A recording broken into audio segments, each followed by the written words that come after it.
যে দিলে আল্লাহর ভয় থাকে, এ দিল কখনো বেইনসাফি কাজ করতে পারে না। অর্ধজাহানের শাসক হয়ে আমিরুল মুমিনিন বলে, আমার মাথায় আটার বস্তা উঠায় দাও। নিজে মাথার ভিতরে আটার বস্তা নিয়ে রওনা দিলেন ওই জুপরি ঘরের দিকে, মরুভূমির তাঁবুর দিকে। ঘরের দরজার সামনে যায় সালাম দিয়া বলে, মা ঘরের দরজাটা খুলেন।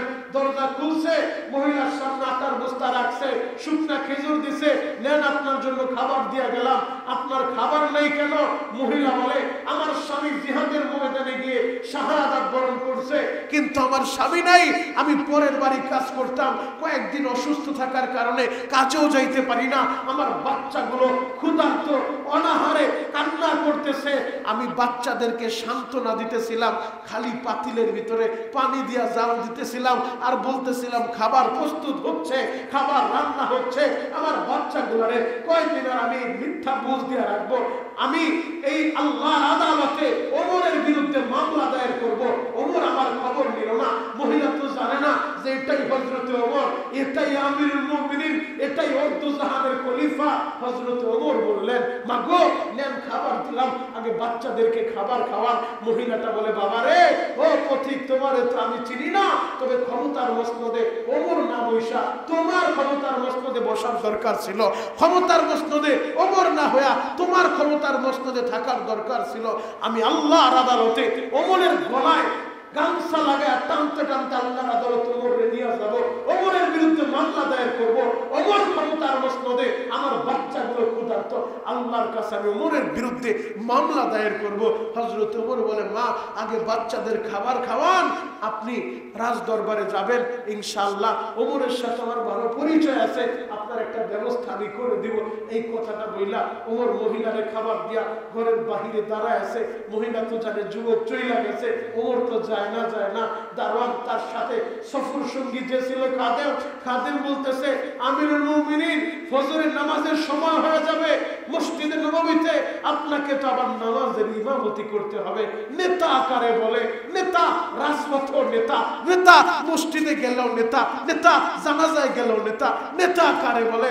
ওমর, হযরতে ওমর বলতেছে, তুমি একটু অপেক্ষা করো, যেই বাচ্চাদের চোখের পানি দেখেছি, যেই বাচ্চাদের কান্নার আওয়াজ আমি শুনেছি, ওই বাচ্চারা খাবার খাবে, তারা যখন খাবারের কষ্টটা ভুলবে, তাদের মুখে হাসি দেখবো, এরপরে আমি এই জায়গা থেকে যাব। আল্লাহু আকবার। হযরত ওমর বাহিরে দাঁড়িয়ে আছেন, বাচ্চা দুইটা খাবার খায়া, খেজুর খায়া, বাচ্চা দুইটা মুস্কি হাসে আর বলে, মা গো, মনে হয় এটা কোনো মানুষ না, মনে হয় আল্লাহ তার ফেরেশতা পাঠিয়ে দিয়েছে। মা, এটা কোনো মানুষ না, মানুষ না।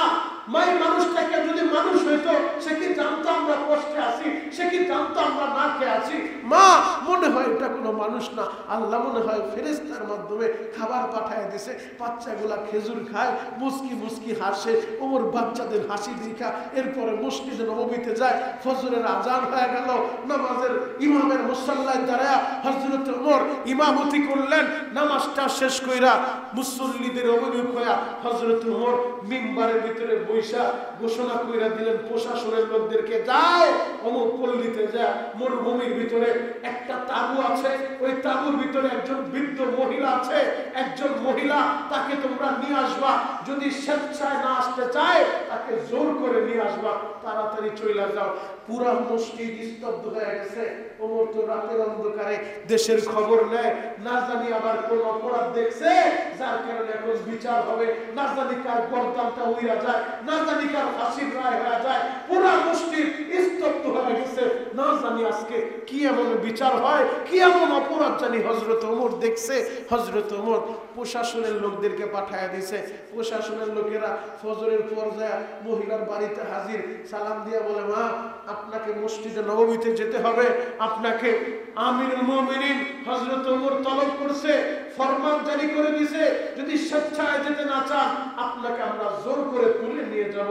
এই কথা যখন শুনছে, মহিলার কলিজায় তার পানি নেই। হায় হায়, রাত্রিবেলা যে যুবক আমার বাড়িতে খাবার দিয়ে গেছে, ওই যুবক তো বলছিল যে তার সাথে ওমরের ভালো সম্পর্ক আছে। আমি তো বলেছিলাম ক্ষমতার মসনদে ওমর না বৈশা তোমার বসার দরকার ছিল। ওমরের কাছে আমার বিচার দিয়ে দিছে কিনা, ওমর কি এই জন্য আমার তলব করছে? মহিলার কলিজার পানি শুকিয়ে গেছে, মহিলা চোখের চোখের পানি দিয়ে বলতেছে, আল্লাহ এমন কোন অপরাধ তো আমি করি নাই যে রাষ্ট্রীয় ফরমান প্রশাসনের লোক আইসা আমি স্বেচ্ছায় যাইতে না চাইলে আমার জোর কইরা তুইলা নিয়ে যাইব, এমন কোন অপরাধ তো আমি করি নাই। আল্লাহ, আল্লাহ তুমি ইজ্জতের মালিক, আমার ইজ্জত বাঁচাও, আমার হেফাজত কইরো, আমারে বেইজ্জতি কইরো না। আল্লাহ আমার স্বামী শাহাদাত বরণ করছে, আমি একজন শহীদের বিবি, আল্লাহ আমারে বেইজ্জতি কইরো না, আমার বাচ্চাদের দিকে তাকা, আমারে অপমানিত কইরো না। মুহালিমাতুর শুকর আদায় করি আলহামদুলিল্লাহ। আরো জোরে শুকরিয়া আদায় করি এজন্য যে মহান মালিক আপনাকে আমাকে সুস্থতার মতো নিয়ামত দিয়েছেন।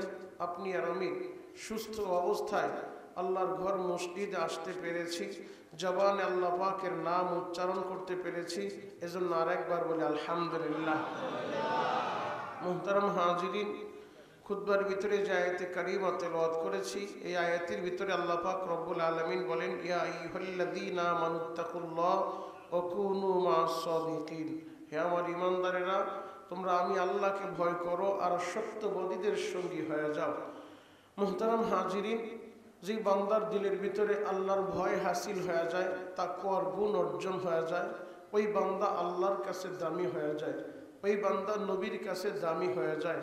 কারণ তাকওয়াল্লাহ, আল্লাহর ভয় যে দিলের ভিতরে থাকে, আল্লাহর ভয় যে অন্তরের ভিতরে থাকে, এই অন্তর কখনো খারাপ কাজে লিপ্ত হতে পারে না। আল্লাহর ভয় যে দিলে থাকে, এ দিল কখনো দিনের আলোতেও গুনাহের কাজে লিপ্ত হতে পারে না, রাতের অন্ধকারেও গুনাহের কাজে লিপ্ত হতে পারে না। কথা বলেন ঠিক কিনা? একটা সময় এই পৃথিবীতে আমরা ছিলাম না, আল্লাহ আমাদেরকে পাঠিয়েছেন মোহাব্বত করে ভালোবেসে। আল্লাহ খলিফা নিযুক্ত করবেন, আশরাফুল মাখলুকাত আল্লাহ খলিফা নিযুক্ত করতে চান, মানুষ বানাতে চান। তো ফেরেশতাদের মজলিসে আল্লাহ যখন আলোচনা করলেন, ফেরেশতারা বলে মানুষ বানানোর দরকার নাই, আমরাই তো আছি, আমরা আপনার তাসবিহ পড়ব, আমরা আপনার জিকির করব, মানুষ দিয়ে কি হবে? তা আল্লাহ পাক রব্বুল আলামিন বললেন, ইন্নী আ'লামু মা লা তা'লামুন, আমি যা জানি তোমরা তা জানো না। সুবহানাল্লাহ। তো আল্লাহ পাক রব্বুল আলামিন মানুষ বানাইলেন, আমরা কিছুই ছিলাম না, এক ফোঁটা নাপাক বীর্য পানি থেকে আল্লাহ আমাদেরকে তৈরি করলেন। মুহতারাম হাজিরিন, এ দুর্বল মানুষ আল্লাহ পৃথিবীতে পাঠায়, এ মানুষকে আল্লাহ সম্মানিত করে দিলেন। সাইয়্যিদনা আদম আলাইহিস সালাতু ওয়াস সালামকে আল্লাহ মাটির তৈরি আদম বানায়া আল্লাহ নূরের তৈরি ফেরেশতাদেরকে বললেন, আমার আদমকে সিজদা করো। তো নূরের তৈরি ফেরেশতাদের মাধ্যমে মাটির তৈরি আদমকে সিজদা করায়া আল্লাহ সম্মানিত করে দিলেন। আল্লাহ পাক রব্বুল আলামিন সৃষ্টির শ্রেষ্ঠ জীব আশরাফুল মাখলুকাত আমাদেরকে বানায় দিলেন। আল্লাহু আকবার। এই সৃষ্টি জগতের ভিতরে যত মাখলুকাত আছে, আমরা যা কিছু দেখি আর না দেখি, সব মাখলুকগুলো হলো সৃষ্টি। আর আল্লাহ হলেন একজন সৃষ্টিকর্তা, খালেক। তামাম জগতের আমরা যা কিছু দেখি সব মাখলুক, আল্লাহ খালেক, আল্লাহ সৃষ্টিকর্তা। আর সব কিছু তিনি সৃষ্টি করলেন। এই সৃষ্টি জগতের ভিতরে, মাখলুকাতের ভিতরে সর্বশ্রেষ্ঠ সম্মানিত মাখলুকাত, আশরাফুল মাখলুকাত মানব জাতিকে আল্লাহ বানায়া দিয়েছে। সুবহানাল্লাহ। আরো জোরে বলেন সুবহানাল্লাহ। এই আশরাফুল মাখলুকাতের ভিতরে আল্লাহ পাক রব্বুল আলামিন আপনাকে আমাকে আখিরি জামানার পয়গম্বরের উম্মত বানিয়েছেন। আখিরি জামানার পয়গম্বরের উম্মত আল্লাহ পাক রব্বুল আলামিন আমাদেরকে বানিয়েছেন যে আখিরি জামানার পয়গম্বর, ইমামুল মুরসালিন, খাতামুন নবিয়্যিন, শাফিউল মুজনাবিন, দু জাহানের বাদশা। আমাদের নবী শুধু মুসলমানের জন্য নবী না, আমাদের নবী শুধু আরবের জন্য নবী না, আমাদের নবী শুধু মদিনার জন্য নবী না, আমাদের নবী তামাম মাখলুকাতের জন্য আমাদের নবীকে আল্লাহ নবী হিসেবে পাঠিয়েছেন। আমাদের নবী মুসলমানের নবী, আমাদের নবী হিন্দুদের নবী। তারা মানে না, এটা তাদের ব্যর্থতা। আমাদের নবী শুধু মুসলমানের নবী না, আমাদের নবী বৌদ্ধের নবী, কিন্তু তারা মানে না, এটা তাদের ব্যর্থতা। এজন্য আল্লাহ বলে, আমার হাবিবকে আমি পাঠিয়েছি গোটা জগতের নবী হিসেবে। কুল ইন্নী রাসূলুল্লাহি ইলাইকুম জামিআ। নবীজি বলেন, আল্লাহ আমাকে গোটা জগতের নবী বানায় পাঠাইছে, সমস্ত মাখলুকাতের নবী। আল্লাহ আমাদের নবীকে আল্লাহ পাঠিয়েছেন। মুহতারাম হাজিরিন, যে কোরআন আল্লাহ আমাদেরকে দিয়েছেন, এই কোরআন যারা গ্রহণ করবে, এই কোরআন যারা ভালোবাসবে, এই কোরআনের শিক্ষা যে সিনার ভিতরে থাকবে, এই সমাজ পরিবর্তন করতে পারে। এই কোরআনের শাসনের মাধ্যমে, এই কোরআনের মাধ্যমে সমাজের রূপরেখা পরিবর্তন হবে। এই কোরআনের মাধ্যমে সমাজের অন্যায় অবিচার দূর হবে। এজন্য এই কোরআন আমাদেরকে গ্রহণ করতে হবে। এই কোরআন আমাদের সন্তানদেরকে এই কোরআনের শিক্ষায় শিক্ষিত করতে হবে। কারণ এই কোরআনের মাধ্যমে আল্লাহ পাক রব্বুল আলামিন এই জগতের সমস্ত কিছুর সমাধান দিতে পারে আল কোরআন। কথা বলেন ঠিক কি না? আরো জোরে বলেন ঠিক কি না? সব সমস্যার সমাধান দিতে পারে আল কোরআন। এই কোরআন আমাদেরকে গ্রহণ করতে হবে। এই কোরআন আমাদের সন্তানদেরকে কোরআনী শিক্ষায় শিক্ষিত করতে হবে। আজকে আমাদের সন্তানগুলো, যুব সমাজগুলো ধ্বংস হয়ে যাচ্ছে নেশায় আসক্ত হয়ে। যুব সমাজ ধ্বংস হয়ে যাচ্ছে বিভিন্ন মাদক দ্রব্য শ্রবণের মাধ্যমে, বিভিন্ন অনলাইন ফেসবুক ইউটিউবের মাধ্যমে অশ্লীলতা দেখার মাধ্যমে আজকের যুব সমাজ ধ্বংস হয়ে যাচ্ছে। অথচ এই যুব সমাজ যদি জাগ্রত হয়, যুগে যুগে এটাই প্রমাণিত, যুব সমাজ যদি ভালো হয়, যুব সমাজ যদি জাগ্রত হয়, এ সমাজের ভিতরে কোনো অবৈধ কাজ হতে পারে না। যুব সমাজ যদি ভালো হয়ে যায়, আমাদের সন্তানগুলো যদি কোরআনের পক্ষে চলে আসে, যুবকদেরকে কোরআনের পক্ষে থাকতে হবে। কারণ যুবকরা যুগে যুগে দেশ স্বাধীনতার পিছনে যুবকদের অবদান। এই দেশের জন্য বিভিন্ন সময় রক্ত দিয়েছে যুবকেরা, ইসলামের জন্য রক্ত দিয়েছে যুবকেরা। যুব সমাজ যদি ভালো হয়, যুব সমাজ যদি জাগ্রত হয়, আমার এই সমাজের ভিতরে আমার কোনো মা, আমার কোনো বোন দর্শিতা হবে না, আমার কোনো মা ইফটিজিং এর শিকার হবে না। কথা বলেন ঠিক কিনা? এজন্য আমাদের সন্তানদেরকে, আমাদের যুবকদেরকে কোরআনী শিক্ষায় শিক্ষিত করতে হবে।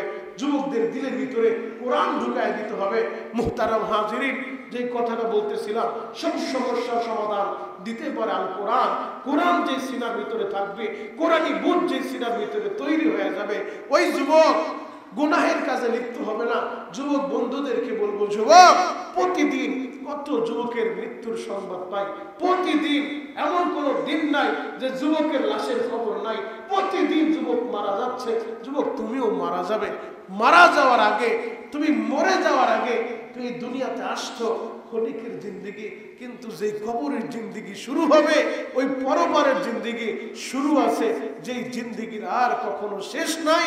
এজন্য যুবক ভাই, হায়াতে জিন্দিগিতে যতটুকু সময় পাও, তুমি ইসলামের পক্ষে শক্তি হয়ে যাও। হায়াতে জিন্দিগিতে যতটুকু সময় পাও, তুমি সমাজের ভালো কাজ, কল্যাণ কাজের পক্ষের শক্তি হয়ে যাও, যেন তোমার মাধ্যমে এই সমাজের ভিতরে সমাজের রূপরেখা পরিবর্তন হয়। সমাজের নেতৃস্থানীয় যারা আছেন, সমাজের অভিভাবক যারা আছেন, আপনারা যদি সজাগ দৃষ্টি রাখেন, চোখ কান খোলা রাখেন যে আমার সমাজের যুবকদেরকে আমরা নষ্ট হতে দেব না, আমার সমাজের যুবকদেরকে আমরা নেশা আসক্ত হয়ে গেছে, তোদেরকে নেশা থেকে ফিরাইতে হবে। আজকে একটা সময় তো আমরা দেখতাম এই ইয়াবার নাম শুনতাম, এগুলা ইউনিভার্সিটি পর্যায়ে চলতো, এরপরে কলেজ পর্যায়ে আসলো, এখন এগুলা প্রাইমারি সেকশনেও চলে আসছে। প্রাইমারি অনেক বাচ্চা ইয়াবা আসক্ত হয়ে গেছে। কথা বলেন ঠিক কিনা? ইয়াবা নেশা দ্রব্যের ভিতরে আজকে আমার ছোট্ট ছোট্ট বাচ্চাগুলা আসক্ত হয়ে গেছে। রাস্তাঘাটে ঘুরলে দেখা যায় যে বাচ্চাগুলা নেশা আসক্ত। ওরা মুরব্বীদেরকেও সম্মান করে না, ওরা মুরব্বীদেরকেও সম্মানের সাথে মুরব্বীদের সাথে কথা বলে না। কেন? বলে নেশা আসক্ত হয়ে গেছে, ওর দিমাগ কাজ করে না। এজন্য আমাদের সজাগ দৃষ্টি রাখতে হবে। অভিভাবক যারা, অভিভাবকদের প্রতি আমার উদারতা আহ্বান থাকবে, আপনার সন্তান যেন কোনোভাবেই খারাপ সঙ্গ না পায়। যদি সন্তান খারাপ সঙ্গ পেয়ে যায়, এ সন্তানকে আপনি আর কখনো ফিরাইতে পারবেন না। আপনি তখন কাঁদবেন, আপনার কান্না দেখার মতো কাউকে পাবেন না। আপনি ঘরের দরজা বন্ধ করে কাঁদবেন, না পারবেন কাউকে বলতে, না পারবেন সইতে। আপনার আপনার সন্তান আপনার গায়ে হাত উঠাবে, আপনার সন্তান নেশার টাকার জন্য আপনাকে টর্চারিং করবে, আপনার সন্তান ইয়াবা খাওয়ার জন্য, নেশা করার জন্য মার কাছে টাকা চাইবে, না দিলে মাকে অপমান করবে, আপনাকে অপমান করবে, এই ব্যথা এলাকার মানুষের কাছে বলতেও পারবেন না, নিজেও সইতে পারবেন না। এজন্য আগে থেকেই আপনার সন্তানদেরকে কোরআনী শিক্ষায় শিক্ষিত করেন। আগে কোরআন ঢুকান, সিনার ভিতরে কোরআন ঢুকায় দেন। যদি কোরআন ঢুকানো যায়, আল্লাহর ভয় ঢুকানো যায়, এ সন্তান নেশা করবে না, এ সন্তান নেশা করবে না, মাদকাসক্ত হবে না, আপনার সন্তান আদর্শবান একটা সন্তান হবে, আপনার খেদমত করবে। কথা বলেন ঠিক কিনা? তো এখন আমাদের আলো, আমরা ছোট্টবেলা এই সন্তানদেরকে কোরআনী শিক্ষায় শিক্ষিত করি না। আমাদের ব্যর্থতা, আমরা ছোট্টবেলা এই সন্তানদেরকে তাদের দিলের ভিতরে আল্লাহর ভয় ঢুকাই না, পরকালের ভয় ঢুকাই না, তাদেরকে নামাজের কথা বলি না, তাদেরকে কোরআন হাদিসের কথা বলি না, তাদেরকে মসজিদে আসার কথা বলি না, যার কারণে এই সন্তান নষ্ট হয়ে যায়। খারাপ সঙ্গ পাওয়ার কারণে পরবর্তীতে দেখা যায় আমরা আফসোস করি, ওই আফসোসের কাজ হয় না। এই জন্য মুরব্বী বাবাজিদেরকে বলবো, অভিভাবক যারা, অভিভাবকদেরকে বলবো, এখন তো ডিসেম্বর মাস, অনেক মাদ্রাসায় ভর্তি চলবে, আপনার আশেপাশে মাদ্রাসাগুলো আছে, আপনি চাইলে আপনার বাচ্চাটাকে মাদ্রাসায় ভর্তি করান, কোরআনী শিক্ষায় শিক্ষিত করেন, কোরআনের তালিম দেন। খারাপ সঙ্গ থাকলে খারাপ সঙ্গ ত্যাগ করে যে কোনো নামাজের সঙ্গ ধরায় দেন, যে কোনো আল্লাহওয়ালার সঙ্গ ধরায় দেন। আল্লাহওয়ালার সোহবতে গেলে, নামাজির সোহবতে গেলে, দিনদারের সোহবতে গেলে, তাবলীগওয়ালার সোহবতে গেলে ও দ্বীনের কাজ করবে, ও খারাপ কাজে আসক্ত হতে পারবে না। আল্লাহ আপনি আমাদের সবাইকে বুঝার তৌফিক দান করেন। সকলে বলেন আমিন, আর জোরে বলেন আমিন। যদি মানুষ ভালো কাজ করে, মানুষ যদি ভালো হয়, তাহলে সে ফেরেশতার চাইতেও দামি, নূরের তৈরি ফেরেশতা, তার চাইতে একটা মানুষের দাম বেশি। আর যদি খারাপ হয়ে যায়, মানুষ যদি খারাপ হয়, তার এত নিম্ন পর্যায়ে চলে আসে, আল্লাহ বলে উলাইকা কাল আনআম, চতুষ্পদ জন্তুর মতো হয়ে যায়। বালহু মাদল, বরং এর চাইতেও জঘন্য একটা চতুষ্পদ হায়াওয়ান জানোয়ার যতটা জঘন্য। একটা মানুষ যদি খারাপ হয়ে যায়, মনুষ্যত্ব বোধ বলতে ওর ভিতরে কিছু না থাকে, ও হায়াওয়ান জানোয়ারের চাইতেও নিকৃষ্ট হয়ে যায়। এজন্য আমাদের সন্তানদেরকে কোরআন শিক্ষায় শিক্ষিত করতে হবে, ভালো মানুষদের সুহবতে ওদেরকে রাখতে হবে। আল্লাহ পাক রব্বুল আলামিন পবিত্র কোরআনে সেই কথাটাই বলে, একটা মানুষ যার চোখ থাকার পরেও সে দেখে না, কান থাকার পরেও সত্যটা সে শুনে না। ওয়ালাকাদ যারানা লিজাহান্নামা কাসীরাম মিনাল জিন্নি ওয়াল ইনস লাহুম কুলুবুন লা ইয়াফকাহুনা বিহা ওয়া লাহুম আ'য়ুনুন লা ইউবসিরুনা বিহা ওয়া লাহুম আযানুন লা ইয়াসমাউনা বিহা উলাইকা কাল আনআম বাল হুম আদল। আল্লাহ বলেন অধিকাংশ মানুষ এবং জিন, ইনসান এবং জিন, তারা জাহান্নামের ভিতরে ঢুকবে। তারা কারা? যাদেরকে দিয়ে আল্লাহ জাহান্নামের আগুন জ্বালাবে। তারা কারা? মানুষের ভিতরে, জিনের ভিতরে। তারা কারা? বলে ওয়ালাকাদ যারানা লিজাহান্নামা কাসীরাম মিনাল জিন্নি ওয়াল ইনস লাহুম কুলুবুন লা ইয়াফকাহুনা বিহা, যাদেরকে আল্লাহ অন্তর দিয়েছেন, অন্তর দেওয়ার পরেও সত্যটা তারা অনুভব করে না, অন্তর দেওয়ার পরেও বিবেক দিয়ে সঠিক বিষয়টা চিন্তা করে না, চোখ থাকার পরেও সঠিক বিষয়টা যারা দেখতে পায় না, কান থাকার পরেও সঠিক বিষয়টা যারা শুনেও না শোনার ভান করে, আল্লাহ বলে তারা চতুষ্পদ জানোয়ারের মতো, এর চাইতে এরা নিকৃষ্ট। এজন্য একটা মানুষ যদি ভালো মানুষ হয়ে যায়, মানুষত্ব বোধ বলতে যদি তার ভিতরে থাকে, তাহলে সে ফেরেশতার চাইতেও দামি। আর যদি মানুষত্ব বোধ ওই মানুষের ভিতরে না থাকে, হায়াওয়ান জানোয়ারের চাইতেও নিকৃষ্ট। কথা বলেন ঠিক কিনা? রহমাতুল্লিল আলামিন নবী আমার মেরাজে যখন গেলেন, 7 আসমান পাড়ি দিয়ে সিদরাতুল মুনতাহা বর্ডার এলাকা, যেই জায়গার পরে আর জিবরাইল আমিনের যাওয়ার কোনো অনুমতি নাই। জিবরাইল আমিন ওই পর্যন্তই যেতে পারবে, সিদরাতুল মুনতাহা পর্যন্ত। এরপরে তার যাওয়ার আর কোনো পারমিশন নাই। এরপরে আরশ আজিম পর্যন্ত যে ফাঁকা জায়গা, এরপরে আরশ আজিম, ওই জায়গায় জিবরাইল আমিন যেতে পারবে না। ফেরেশতাদের সর্দার, ফেরেশতাদের লিডার জিবরাইল, যেই জিবরাইল আল্লাহ পাকের পক্ষ থেকে ওহী নিয়া আল্লাহ পাকের পক্ষ থেকে বার্তা নিয়া সমস্ত নবীদের কাছে এসেছিলেন, আমাদের নবীর কাছে এসেছে। সেই জিবরাইল আমিন সিদরাতুল মুনতাহা পাড়ি দিতে পারে না। সিদরাতুল মুনতাহায় যাওয়ার পরে বলে, ইয়া রাসূলুল্লাহ, ইয়া হাবিবাল্লাহ, এরপরে আমার যাওয়ার আর অনুমতি নাই। রহমাতুল লিল আলামিন নবী আমার, জিবরাইলের কারিশমা যেই জায়গায় শেষ, জিবরাইলের অনুমতি যেই জায়গায় শেষ, ওই জায়গা থেকে আমার নবীর অনুমতি শুরু। আল্লাহু আকবার। ওই জায়গা থেকে আল্লাহ আমাদের নবীকে নিয়ে গেলেন আরশে আজিমে, বন্ধুকে বন্ধুর কাছে নিয়ে গেলেন। মুহতারাম হাজিরিন, মানুষ যদি ভালো হয় সে ফেরেশতার চাইতেও দামি হয়ে যায়। কথা বলেন ঠিক কিনা? এজন্য আমাদের সন্তানদেরকে আমরা কোরআনী শিক্ষায় শিক্ষিত করব, ভালো মানুষের সঙ্গ দিব, নামাজীদের সঙ্গ দিব, সৎ লোকের সঙ্গ দিব। আল্লাহ সেই কথাটাই পবিত্র কোরআনে বলেন, ইয়া আইয়ুহাল্লাযীনা আমানুত্তাকুল্লাহ ওয়া কুনু মা'আস সাদিকিন। হে আমার ঈমানদারেরা, আমি আল্লাহকে ভয় করার মতো ভয় করবে, আর তোমরা সত্যবাদীদের ভালো মানুষের সঙ্গী হয়ে যাইবা। এজন্য আমরা সঙ্গী নির্বাচনের সময় আমরা খেয়াল করব, আমরা যেন ভালো মানুষের সঙ্গী বানাই, ভালো মানুষের সহবতে থাকতে পারি। আল্লাহ আমাদের সবাইকে বুঝার তৌফিক দান করেন, সকলে বলেন আমিন।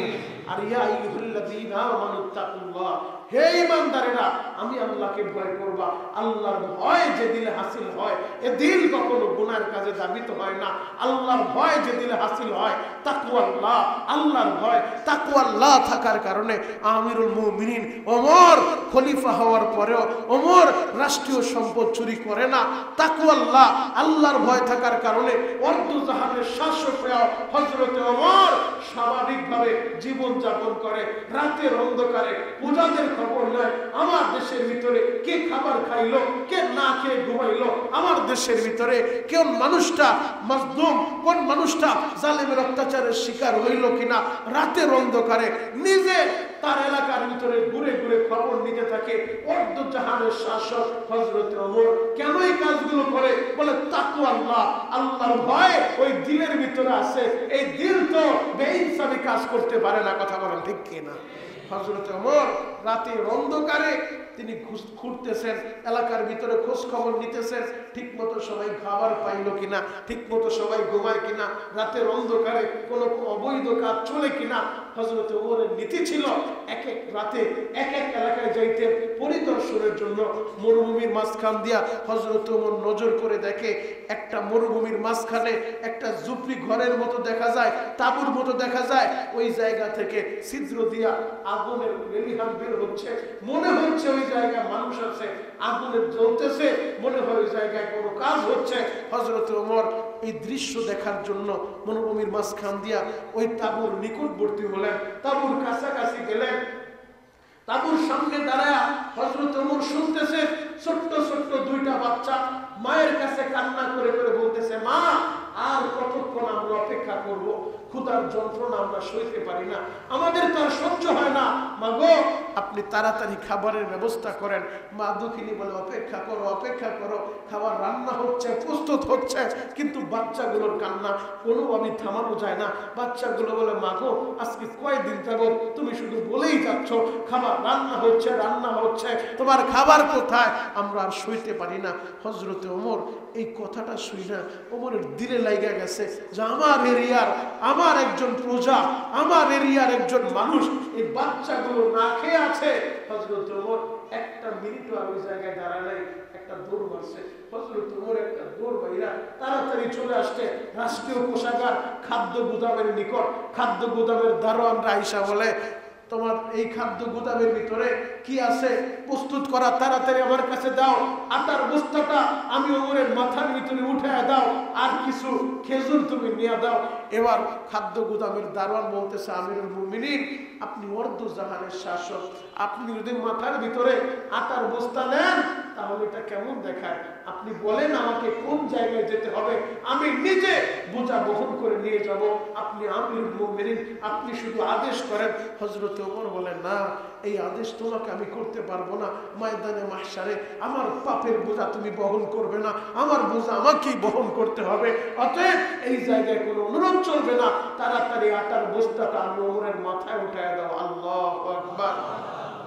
অর্ধ জাহানের শাসক, অর্ধ জাহানের খলিফা, শুধুমাত্র একটা ইউনিয়নের না, একটা দেশের না, একটা জেলার না, আমাদের হালত কোথায়? তাকওয়াল্লাহ, আল্লাহর ভয় যদি থাকে, যে দিল আল্লাহর ভয় থাকে, এ দিল কখনো বেইনসাফি কাজ করতে পারে না। অর্ধ জাহানের শাসক হয়ে আমিরুল মুমিনিন বলে, আমার মাথায় আটার বস্তা উঠায় দাও। নিজে মাথার ভিতরে আটার বস্তা নিয়ে রওনা দিলেন ওই ঝুপড়ি ঘরের দিকে, মরুভূমির তাঁবুর দিকে। ঘরের দরজার সামনে যা সালাম দিয়া বলে, মা ঘরের দরজাটা খুলেন। দরজা খুলছে, মহিলার সামনে আটার বস্তা রাখছে, শুকনা খেজুর দিছে, নেন আপনার জন্য খাবার দিয়া গেলাম। আপনার খাবার নেই কেন? মহিলা বলে, আমার স্বামী জিহাদের ময়দানে গিয়ে শাহাদাত বরণ করছে, কিন্তু আমার স্বামী নাই। আমি পরের বাড়ি কাজ করতাম, কয়েকদিন অসুস্থ থাকার কারণে কাজেও যাইতে পারি না। আমার বাচ্চাগুলো ক্ষুধার্ত, অনাহারে কান্না করতেছে। আমি বাচ্চাদেরকে সান্ত্বনা দিতেছিলাম, খালি পাতিলের ভিতরে পানি দিয়া জাল দিতেছিলাম, আর বলতেছিলাম খাবার প্রস্তুত হচ্ছে, খাবার রান্না হচ্ছে। আমার বাচ্চাগুলোরে কয়দিন আর আমি মিথ্যা বুঝ দিয়ে রাখবো? আমি এই আল্লাহর আদালতে ওমরের বিরুদ্ধে মামলা দায়ের করব। ওমর আমার খবর নিল না। মহিলা তো জানে না যে এটাই হযরতে ওমর, এটাই আমিরুল মুমিনিন, এটাই অর্ধ জাহানের খলিফা। হযরতে ওমর বললেন, মা গো, নেন খাবার দিলাম, আগে বাচ্চাদেরকে খাবার খাওয়ান। মহিলাটা বলে, বাবা রে, ও পথিক, তোমারে তো আমি চিনি না, তবে ক্ষমতার মসনদে ওমর না বৈশা তোমার ক্ষমতার মসনদে বসার দরকার ছিল। ক্ষমতার মসনদে ওমর না হইয়া তোমার ক্ষমতার মসনদে থাকার দরকার ছিল। আমি আল্লাহর আদালতে ওমরের গলায় গামছা লাগায় টানতে টানতে আল্লাহর আদালতে ওমরে নিয়ে যাব। ওমরের বিরুদ্ধে মামলা দায়ের করব। ওমর ক্ষমতার মসনদে, আমার বাচ্চাগুলো ক্ষুধার্ত, আল্লাহর কাছে আমি ওমরের বিরুদ্ধে মামলা দায়ের করব। হযরত ওমর বলে, মা, আগে বাচ্চাদের খাবার খাওয়ান, আপনি রাজ দরবারে যাবেন ইনশাআল্লাহ। ওমরের সাথে আমার ভালো পরিচয় আছে, আপনার একটা ব্যবস্থা আমি করে দিব। এই কথাটা বইলা ওমর মহিলারে খাবার দিয়া ঘরের বাহিরে দাঁড়ায় আছে। মহিলা তো জানে যুবক চইলা গেছে, ওমর তো যায় না। দারোয়ান তার সাথে সফর সঙ্গী যে ছিল খাদেম বলতেছে, আমিরুল মুমিনিন, ফজরের নামাজের সময় হয়ে যাবে, মসজিদে নববীতে আপনাকে তো আবার নামাজের ইমামতি করতে হবে। নেতা আকারে বলে, নেতা রাজপথ নেতা মসজিদে গেলেও নেতা জানাজায় গেলেও নেতা আকারে বলে। হযরতে ওমর বলতেছে, তুমি একটু অপেক্ষা করো, যেই বাচ্চাদের চোখের পানি দেখেছি, যেই বাচ্চাদের কান্নার আওয়াজ আমি শুনেছি, ওই বাচ্চারা খাবার খাবে, তারা যখন খাবারের কষ্টটা ভুলবে, তাদের মুখে হাসি দেখবো, এরপরে আমি এই জায়গা থেকে যাব। আল্লাহু আকবার। হযরতে ওমর বাহিরে দাঁড়িয়ে আছেন, বাচ্চা দুইটা খাবার খায়া, খেজুর খায়া, বাচ্চা দুইটা মুস্কি হাসে আর বলে, মা গো, মনে হয় এটা কোনো মানুষ না, মনে হয় আল্লাহ তার ফেরেশতা পাঠিয়ে দিয়েছে। মা, এটা কোনো মানুষ না। মা, এই মানুষটাকে যদি মানুষ হইতো, সে কি জানতো আমরা কষ্টে আছি? সে কি জানতো আমরা না খেয়ে আছি? মা, মনে হয় এটা কোনো মানুষ না, আল্লাহ মনে হয় ফেরেশতার মাধ্যমে খাবার পাঠায় দিছে। বাচ্চাগুলা খেজুর খায়, মুস্কি হাসে। ওমর বাচ্চাদের হাসি দেখা এরপরে মসজিদে নববীতে যায়। ফজরের আজান হয়ে গেল, নামাজের ইমামের মুসাল্লায় দাঁড়ায় হযরত ওমর ইমামতি করলেন। নামাজটা শেষ কইরা মুসল্লিদের অভিমুখ হইয়া হযরত ওমর মিম্বারের ভিতরে বৈশা ঘোষণা কইরা দিলেন প্রশাসনের লোকদেরকে, যাও অমুক পল্লীতে যা, মরুভূমির ভিতরে একটা তাঁবু আছে, ওই তাঁবুর ভিতরে একজন বৃদ্ধ মহিলা আছে, একজন মহিলা, তাকে তোমরা নিয়ে আসবা। যদি স্বেচ্ছায় না আসতে চায়, তাকে জোর করে নিয়ে আসবা, তাড়াতাড়ি চলে যাও। পুরা মসজিদ স্তব্ধ হয়ে গেছে। ওমর তো রাতের অন্ধকারে দেশের খবর নেয়, না জানি আবার কোন অপরাধ দেখছে যার কারণে এখন বিচার হবে, না জানি কার গর্দানটা উইরা যায়, না জানি কার ফাঁসির রায় হয়ে যায়। পুরা মসজিদ স্তব্ধ হয়ে গেছে, না জানি আজকে কি এমন বিচার হয়, কি এমন অপরাধ জানি হযরত ওমর দেখছে। হযরত ওমর প্রশাসনের লোকদেরকে পাঠায় দিয়েছে। প্রশাসনের লোকেরা ফজরের পর যায় মহিলার বাড়িতে হাজির, সালাম দিয়া বলে, মা, আপনাকে মসজিদে নববীতে যেতে হবে, আপনাকে আমিরুল মুমিনিন হযরত ওমর তলব করছে, ফরমান জারি করে দিয়েছে, যদি স্বেচ্ছায় যেতে না চান আপনাকে আমরা জোর করে তুলে নিয়ে যাব। এই কথা যখন শুনছে মহিলার কলিজায় তার পানি নেই। হায় হায়, রাত্রিবেলা যে যুবক আমার বাড়িতে খাবার দিয়ে গেছে, ওই যুবক তো বলছিল যে তার সাথে ওমরের ভালো সম্পর্ক আছে। আমি তো বলেছিলাম ক্ষমতার মসনদে ওমর না বৈশা তোমার বসার দরকার ছিল। ওমরের কাছে আমার বিচার দিয়ে দিছে কিনা, ওমর কি এই জন্য আমার তলব করছে? মহিলার কলিজার পানি শুকিয়ে গেছে। মহিলা চোখের পানি দিয়ে বলতেছে, আল্লাহ, এমন কোন অপরাধ তো আমি করি নাই যে রাষ্ট্রীয় ফরমান প্রশাসনের লোক আইসা আমি স্বেচ্ছায় যাইতে না চাইলে আমার জোর কইরা তুইলা নিয়ে যাইব, এমন কোন অপরাধ তো আমি করি নাই। আল্লাহ, আল্লাহ তুমি ইজ্জতের মালিক, আমার ইজ্জত বাঁচাও, আমার হেফাজত কইরো, আমারে বেইজ্জতি কইরো না। আল্লাহ, আমার স্বামী শাহাদাত বরণ করছে, আমি একজন শহীদের বিবি, আল্লাহ আমারে বেইজ্জতি কইরো না, আমার বাচ্চাদের দিকে তাকা, আমারে অপমানিত কইরো না। মহিলা কাঁদতেছে, কলিজায় তার পানি নাই, না জানি তার কি বিচার হয়। কিন্তু মহিলা বলতেছে, আমি তো এমন কোনো অপরাধ করি নাই, আমাকে জোর করে নিয়ে যেতে হবে। এবার মহিলা প্রশাসনের লোকদের সাথে মসজিদে নববীতে গেলেন। গেটের কাছাকাছি যাওয়ার পরে দূর থেকে নজর করে দেখে, কিরে, চেয়ারের ভিতরে যেই লোকটা বসা, এই যুবকরাই তো রাতের অন্ধকারে আমার বাড়ির সামনে দেখেছিলাম খাবার নিয়া, নিজে আটার বস্তা মাথায় নিয়া আমার বাড়িতে গিয়েছিল। যখন চেহারাটা ক্লিয়ার হচ্ছে, মহিলার কলিজে একটু সাহস আসতেছে, মনে হয় তেমন কিছু হবে না। এবার কাছাকাছি যাওয়ার পরে হযরত ওমর নিজে মিম্বার থেকে নাইমা মহিলার হাতে গামছা দিয়া বলে, মা গো, নেন আপনার হাতে আমি গামছা তুইলা দিলাম। বড়া মজলিসে আমি ওমরের গলায় রশি লাগা, গামছা লাগা, কি বিচার করবেন আপনি বিচার করে যান। এরপরও আল্লাহর আদালতে, এরপরও ময়দানে মাহশারে আল্লাহর কাঠগড়ায় দাঁড়ায় আমার আসামির কাঠগড়ায় আপনি দাঁড় করায় দিয়েন না।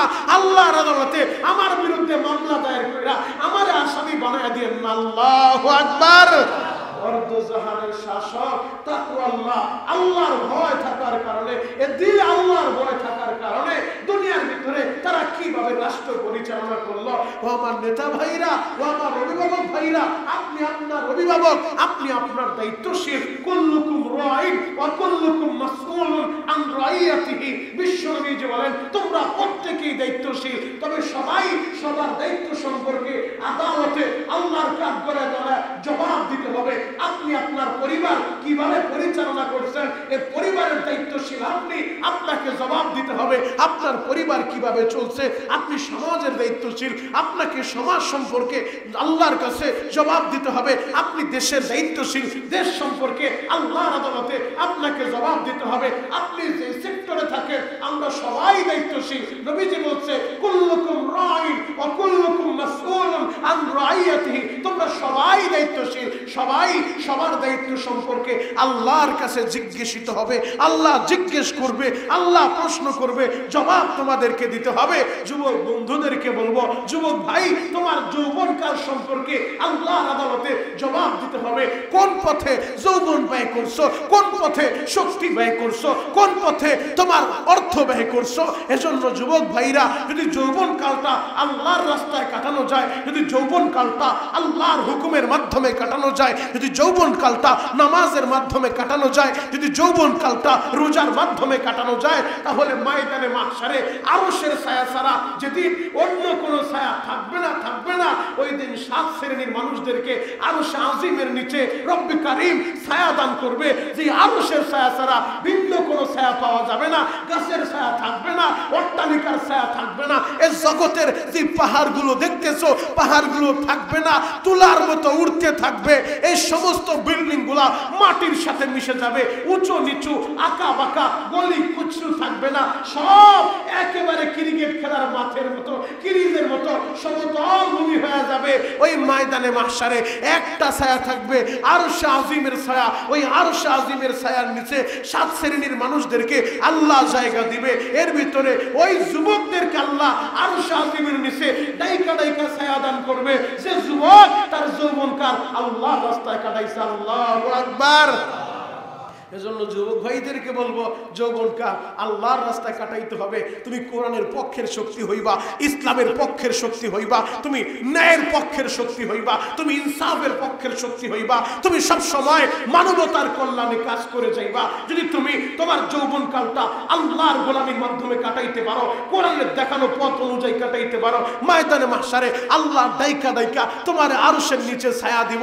যে যুবক যৌবনকাল নামাজের মাধ্যমে কাটায় দেয়, বৃদ্ধ যখন হয়ে যাবে, মানুষ যখন অসুস্থ হয়ে যায়, অনেক মানুষ আজকে তারা দাঁড়ায় নামাজ পড়তে পারে না, অনেক মানুষ বিছানা থেকে উঠতে পারে না, কিন্তু যে যুবক যৌবনকালে মসজিদে আসছে, 5 ওয়াক্ত নামাজ পড়ছে, ও বিছানায় পড়া থাকলো, হাসপাতালের বেডে শুয়ে থাকলো, আল্লাহ ফেরেশতাদেরকে বলবে আমার বান্দার নামাজের সওয়াব লিখতে থাক। আল্লাহ ও তো পড়ে আছে, ও তো বিছানায় পড়ে আছে, কিভাবে নামাজের সওয়াব লিখবো?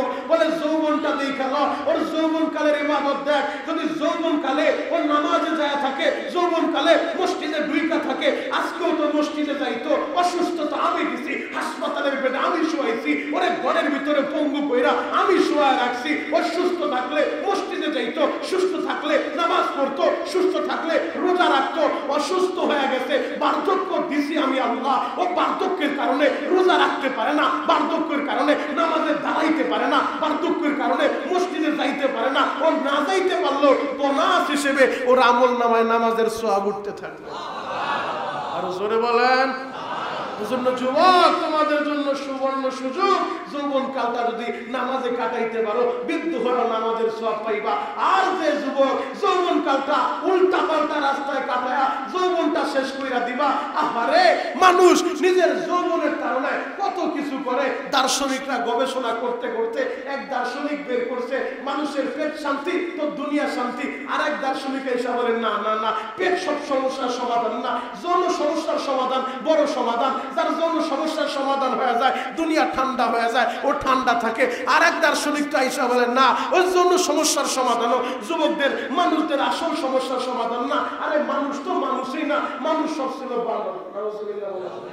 এক এক দার্শনিক এক একটা বলে, কেউ বলে যৌন সমস্যার সমাধান, কেউ বলে পেট সমস্যার সমাধান, আবার কেউ বলে যে না মানুষ তো মানুষই না, বানরের মতো লাফাইতো, লাফাইতে লাফাইতে লেজ পেরা মানুষ হয়ে গেছে। মুহতারাম হাজিরিন, প্রকৃত মানুষ তারা না, প্রকৃত মানুষ তারা যাদের ভিতরে আছে তাকওয়া আল্লাহ, আল্লাহর ভয়। আল্লাহর ভয় যে দিলে থাকে, ও দিল কখনো বেইনসাফি কাজ করে না। আল্লাহর ভয় তাকওয়া আল্লাহ যে দিলে থাকে, ও দিল কখনো গুনাহের কাজে দাবিত হয় না। এজন্য যুবক বন্ধুদেরকে বলবো, কোরআনের ছায়াতলে আসো, কোরআন গ্রহণ করো। আপনার অভিভাবক যারা আছেন, আপনার কলিজার টুকরা সন্তানগুলোকে মক্তবে পাঠান, মাদ্রাসায় পাঠান, আগে কোরআন শিখান, দ্বীন শিখান, ইসলাম শিখান। এরপরে সন্তান বড় ব্যারিস্টার হইল, এ সন্তান জানোয়ার হবে না। সন্তান বড় ডাক্তার হইল, এ সন্তান ডাক্তার নামের কসাই হবে না। সন্তান বড় ইঞ্জিনিয়ার হইল, ইঞ্জিনিয়ার নামের চোর হবে না। কথা বলেন ঠিক কিনা? এজন্য আগে সন্তানকে কোরআন শিখাইতে হবে, দ্বীন শিখাইতে হবে, ইসলাম শিখাইতে হবে। যদি দ্বীন না শিখান, বৃদ্ধ হওয়ার পরে আপনারে রাস্তায় ফেলে রাখবে, আপনারে জঙ্গলে ফেলে রাখবে। বিশ্বাস হয় না? পত্র পত্রিকা কি আপনারা দেখেন না? গত 3-4 দিন আগে ওই গাজীপুর জয়দেবপুরে, বানানো কোনো কথা বলছি না, পত্রিকায় দেখবেন, নিউজ এখনো আছে। গত 3-4 দিন আগে গাজীপুর জয়দেবপুরে জঙ্গলের ভিতরে বৃদ্ধ বাবারে ফালায় দিয়ে গেছে সন্তানরা। 3 দিন পর্যন্ত এই প্রচন্ড শীতে, আহারে কম্বল দিয়ে শীত মানাইতে পারি না। আর এই বৃদ্ধ বাবা 3টা দিন শীতের ভিতরে জঙ্গলে পড়েছিল। গতকালকে আমার মাহফিল ছিল, সেই দুহার পদ্মা নদী পার হয়ে ফরিদপুর সদরপুর চরের ভিতরে, চতুর্দিকে শুধু পানি। ওই জায়গা থেকে আসারও ব্যবস্থা নাই, রাত্রে ট্রলারে পার করবে, রাতে আসতে পারি নাই। 1টার সময় ঘাটে এসে দেখি কুয়াশায় কিচ্ছু দেখা যায় না। ট্রলারওয়ালা বললো পার করা যাবে না। ঘাটে এক জায়গায় ছিলাম, সারা রাত ডুবাইতে পারি নাই। কম্বল দিয়েও নিজের নিয়ন্ত্রণ করা যায় না, এত শীত লাগে। এই শীতের ভিতরে বৃদ্ধ বাবারে গাজীপুর জঙ্গলে ফেলে রাখছে সন্তানগুলা, মানুষ নামের জানোয়ার গুলা। আর এলাকার লোক দেখে 3টা দিন জঙ্গলের ভিতরে একটা মুরব্বী পড়ে আছে। পুলিশে খবর দিছে, জয়দেবপুর থানার ওসি সাহেব গেছে, যাওয়ার পরে বৃদ্ধ বাবার আইনা হাসপাতালে ভর্তি করছে। একটু সুস্থ হয়েছে, জিজ্ঞেস করছে জঙ্গলে কিভাবে আসলেন? বলে আমার ছেলেগুলা, আমার সন্তানগুলা আমারে বৃদ্ধাশ্রমে নিয়ে আসছিল। বৃদ্ধাশ্রম কর্মীরা বলছে অসুস্থ মানুষ আমরা রাখবো না, অসুস্থ দেখা তারা আমারে রাখে নাই, আমার ছেলেগুলো আমার বাড়িতে নেয় না, জঙ্গলের ভিতরে ফেলে রাখছে। ও বৃদ্ধ বাবাজি, ও অভিভাবক যারা আছেন, বাপ যারা হয়েছে, চিন্তা করে দেখেন যে সন্তানের জন্য বাবা জীবন যৌবন শেষ করে দিল, আজকে বাবা বৃদ্ধ হয়েছে, ওই অসুস্থ বাবারে জঙ্গলের ভিতরে ফেলা সন্তানগুলা পলায় যায়। তোমার ছেলেও যদি ছেলের ভিতরে দিন না ঢুকাও, ছেলেরে কোরআন না শেখাও, ছেলেরে আল্লাহ না শেখাও, ছেলেরে নবী না চিনাও, ছেলেরে পরকালের ভয় দিলে না ঢুকাও, তোমার ছেলেও তুমি বৃদ্ধ হইলে তোমার রাস্তায় ফেলে আসবে, গুলিস্তানের মনে ফেলে আসবে, ওই মাজারে ফালায় ফিরে আসবে, রাতের অন্ধকারে বস্তায় বইরা বিভিন্ন ব্রিজের নিচে ফালায় ফিরে আসবে। কত নিউজ তোমরা দেখো, এরপরেও কি সজাগ হইবা না? এজন্য পায়ে হাত রেখে বলবো, অভিভাবক যারা আগে সন্তানকে দিন শিখান, মক্তবে পাঠান, কোরআন শিখান, কোরআন শিখানোর পরে যত জজ ব্যারিস্টার বানাইতে পারে কোনো সমস্যা নাই, ইসলাম নিষেধ করে না। তবে ছোট্টবেলা যদি কোরআন শিখান, এ সন্তান বড় হয়ে অমানুষ হবে না। কথা বলেন ঠিক কি না? একটা উদাহরণ দিয়ে আলোচনা শেষ করবো 1 মিনিটের ভিতরে। আপনি সকালবেলা যদি শুটকি ভর্তা দিয়া, শুটকি ছিলেন আপনারা, শুটকি ভর্তা দিয়া সকালবেলা খালি পেটে ভাত খাইছেন, এবার দুপুরবেলা বড় এক সাহেবের বাড়ি দাওয়াত, অনেক রকম খাবারের ইন্তজাম করছে, প্রায় 30-40 পদ। এখন যত আইটেম দুপুরবেলা খাইছেন, ওই যে সকালবেলা খালি পেটে শুটকি ভর্তা দিয়ে 1 প্লেট ভাত মারছেন, এখন বিকালবেলা যদি ডেকোর আসে, ওই গোসার পোলাওর গেরান পাবেন না, শুটকির গেরানেই বের হবে। কথা বলেন ঠিক না? এটা বুঝাইলাম এজন্য, ছোট্টবেলা ওই বাচ্চাটা তো পেটটা খালি থাকে, ওই বাচ্চাটা নিষ্পাপ থাকে, ওর দিলের ভিতরে যখন কালিমা ঢুকায় দিবেন, লা ইলাহা ইল্লাল্লাহ মুহাম্মাদুর রাসূলুল্লাহ, আল্লাহ ছাড়া কোনো ইলাহ নাই, আল্লাহ ছাড়া কোনো মাবুদ নাই, মুহাম্মাদুর রাসূলুল্লাহ সাল্লাল্লাহু আলাইহি ওয়াসাল্লাম আল্লাহর প্রেরিত বান্দা, আমাদের নবী, এই কালিমা ঢুকায় দিবেন, কোরআন ঢুকায় দিবেন, হাদিস ঢুকায় দিবেন, কবরের ভয় ঢুকায় দিবেন, জাহান্নামের ভয় ঢুকায় দিবেন। ছোট্টবেলা কোরআন যখন দিলে ঢুকা যাইব, এরপরে যত ভার্সিটিতে পড়ুক, যত ইউনিভার্সিটিতে পড়ুক, ওর ঈমান নিয়ে কেউ সিনেমিনি খেলতে পারবো না, ওর ঈমান কেউ কিনতে পারবো না। টাকার বস্তার সামনে ফেলবে, টাকার বস্তাতে লাথি মেরে বলবে, না না না, ঈমান বিক্রি করতে পারবো না, আমি মুসলমানের সন্তান, আল্লাহ ছাড়া আর কোনো ইলাহ নাই, আল্লাহ ছাড়া আর কোনো মাবুদ নাই। কথা বলে ঠিক? ছোট্টবেলা বাচ্চার বক্তব্য পাঠানোর দরকার আছে না নাই? কোরআন শিখানোর দরকার আছে না নাই? আল্লাহ জাতিকে সহি সমঝ দান করুক। চিৎকার মেরে বলেন আমিন, আরো জোরে বলেন আমিন। কষ্ট পাইছে, কষ্ট পাইলে আল্লাহর রাস্তে ক্ষমা করে দিবেন। আল্লাহ আমাদের সবাইকে সহি বুঝ দান করুক। সকলে বলেন আমিন। পকেটের বড় নোটটা সবাই আল্লাহ করে দান করেন। আল্লাহ আমাদের দানের উসিলা যেন বিপদ আপদ কাটায় দেয়। মুহাম্মদ ওয়া আলা আলি মুহাম্মদ কামা বারাকতা আলা ইব্রাহিম ওয়া আলা আলি ইব্রাহিম ইন্নাকা হামিদুম মাজিদ।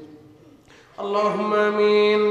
ربنا ظلمنا أنفسنا وإن لم تغفر لنا وترحمنا لنكونن من الخاسرين. رب العالمين, কুদরতের নজর দিয়ে একটাবার তাকায় দেখেন, আমি গুনাহগার আপনার দাবি বান্দাদেরকে নিয়ে আপনার শাহী দরবারে ভিক্ষুকের মতো 2টা হাত তুলে দিয়েছি।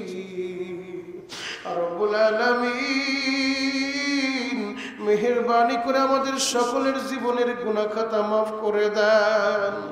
আল্লাহ, হাত উঠাইলেই তো মনে পড়ে যায় মা দুঃখিনীর কথা, হাত উঠাইলেই মনে পড়ে যায় বাবা দুঃখ মিয়ার কথা। রব্বুল আলামিন,